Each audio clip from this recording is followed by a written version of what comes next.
മാവേലിയിൽ ഇതേ പർച്ചേസ് ചെയ്തുകൊണ്ടിരിക്കുകയാണ് കേട്ടോ. അപ്പം നമ്മൾ മാവേലിയിൽ വന്നു കഴിഞ്ഞാൽ നമ്മൾ എല്ലാ സാധനങ്ങളും നമ്മൾ മാവേലിയിൽ നിന്നുള്ള കേട്ടോ വാങ്ങും. നമ്മുടെ കാർഡിൽ നമുക്ക് ഒരു മാസത്തെ എന്താ പറയുക വെളിച്ചെണ്ണയും അതുപോലെ തന്നെ ഒരു മാസത്തെ പഞ്ചസാരയും പിന്നെ അതുപോലെ തന്നെ എന്താ വറ്റൽമുളക് അതുപോലെ തന്നെ കടലയും സാധനങ്ങളൊക്കെ സബ്സിഡീൻ്റെ വരുന്നുണ്ടല്ലോ. അപ്പോൾ അതൊക്കെ നമുക്ക് എടുക്കാൻ കഴിയില്ലേ.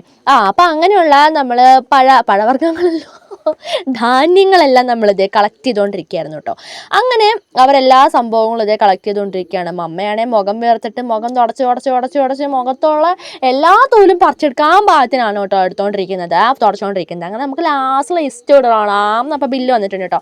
അപ്പം നമ്മൾ എപ്പോൾ കടയിൽ ചെന്നാലും ബില്ല് വായിച്ചിട്ട് ആ ബില്ലിലുള്ള സാധനങ്ങളുടെ വിലയും നോക്കിയിട്ട് അത് കാൽക്കുലേറ്റ് ചെയ്തിട്ട് അതിനനുസരിച്ചാണ് നമ്മൾ ഷോപ്പറിലേക്ക് എടുത്തത്. കാരണം നമുക്ക് ഒരുപാട് പ്രാവശ്യം നമുക്ക് പറ്റിയിട്ടുണ്ട്. കാരണം ലിസ്റ്റിലുള്ള സാധനം പകുതി ഉണ്ടാവില്ല, ചിലപ്പോൾ ലിസ്റ്റിലുള്ള സാധനത്തിനേക്കാൾ കൂടുതൽ വിലയായിരിക്കും. അപ്പോൾ അതുകൊണ്ട് തന്നെ നമ്മളിതൊക്കെ കാൽക്കുലേറ്റ് ചെയ്താണ് നമ്മൾ ചെയ്യാറുള്ളത്. ഞങ്ങൾ 4 പേര് കടയിൽ പോയിട്ടും അങ്ങനെ ഒരുപാട് പ്രാവശ്യം നമുക്ക് പറ്റിയിട്ടുണ്ട് കേട്ടോ. അതുകൊണ്ട് തന്നെ ഇപ്പോൾ ഞങ്ങൾ കടയിൽ പോയി കഴിഞ്ഞാൽ അത്രയും ശ്രദ്ധിച്ചും സൂക്ഷിച്ചുമാണ് എല്ലാ സാധനങ്ങളും ഞങ്ങൾ വാങ്ങിക്കാറും അതുപോലെ തന്നെ വീട്ടിലേക്ക് കൊണ്ടുവരാറുള്ളത്. അതുപോലെ തന്നെ മറന്നു വെക്കുന്ന സ്വഭാവം കൂടുതലായിട്ടും നമുക്കുണ്ട് കേട്ടോ. അങ്ങനെ കടയിൽ ഷോപ്പറൊക്കെ വെച്ച് മറന്നിട്ടുണ്ട് കേട്ടോ. അപ്പം ഞങ്ങൾ 4 പേർക്കും അമ്മ ഷോപ്പർ എടുത്തിട്ടുണ്ട്. 2-3 സാധനങ്ങളാണെങ്കിലും എല്ലാവരും കൂടി ഞങ്ങൾ ചേർന്ന് പിടിക്കുമ്പം ഒരാൾക്ക് തന്നെ ചുമക്കേണ്ട കാര്യം വരില്ല. അപ്പോൾ അതുകൊണ്ട് തന്നെ നമ്മൾ കുറേ ഷോപ്പേഴ്സ് എടുത്തുകൊണ്ട് വരും. എന്നിട്ട് സാധനങ്ങൾ എല്ലാവരും വീതിച്ചെടുത്തിട്ട് അതും ചുമന്ന് എല്ലാവരും നടക്കും കേട്ടോ. ഞങ്ങൾ 4 പേരുണ്ടല്ലോ. അപ്പോൾ നമ്മളിത് അരി വാങ്ങാൻ വന്നേക്കാണ് കേട്ടോ. അപ്പോൾ ഇവിടെ ജയ റൈസാണ് നമ്മൾ കാർഡിൻ്റേതായിട്ട് വാങ്ങുന്നുള്ളത് കേട്ടോ.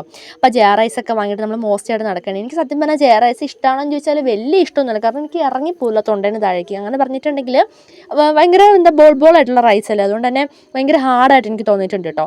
അങ്ങനെ നമ്മൾ ഷോപ്പറൊക്കെ പിടിച്ച് എല്ലാവരും നടക്കുക കേട്ടോ. എല്ലാവരും ഷോപ്പറിൽ കൂടിയിട്ട് എല്ലാ സാധനങ്ങളും പകുതി വെച്ചിട്ടാണ് ഉള്ളത്. അങ്ങനെ നമ്മൾ നടന്ന് നീങ്ങുകയാണ്. അപ്പോൾ നമുക്കിനി കുറച്ച് കാര്യങ്ങൾ നമുക്ക് ചെയ്യാനുണ്ട് കേട്ടോ ഗൈസ്. അപ്പം മോസ്റ്റ് വെയിലാണ്. അപ്പോൾ പങ്കൾ എൻ്റെ അടുത്ത് വന്നിട്ട് പറയാം കുഞ്ഞാച്ചീൻ്റെ ഷോപ്പറിന് വെയിറ്റ് കുറവാണ്, അത് തരും, എൻ്റെ ഷോപ്പറിന് വെയിറ്റ് കൂടുതലാണെന്ന് പങ്ങനെ ഷോപ്പറെ പിടിപ്പിക്കാൻ നോക്കി. പക്ഷേ പങ്ങൻ പൊട്ടനായി. എൻ്റെ ഷോപ്പറിനായിട്ട് മോസ്റ്റ് വെയിറ്റ്. അയ്യ അവൻ മണ്ടൻ.